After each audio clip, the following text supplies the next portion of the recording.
Guess who's back? Ich bin's mal wieder mit einer neuen Folge. Ich werde zu. Und heute möchte ich mich in jemanden verwandeln, den viele von euch kennen dürften, weil diese Person auch hier auf der Plattform YouTube unterwegs ist.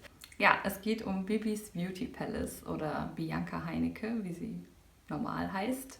Ja, ich habe versucht, mich in sie zu verwandeln und ich will auch gar nicht lange rumquatschen. Ich würde sagen, wir starten einfach mit dem Video und ich wünsche euch viel Spaß.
Wenn euch das Video gefallen hat und ihr mich noch nicht abonniert habt, würde ich mich sehr freuen, wenn ihr auf den Abonnieren-Button klickt. Das ist auch nicht nur so gesagt, sondern ich würde mich wirklich darüber freuen. Und ja, ansonsten sehen wir uns wieder beim nächsten Video. Ciao!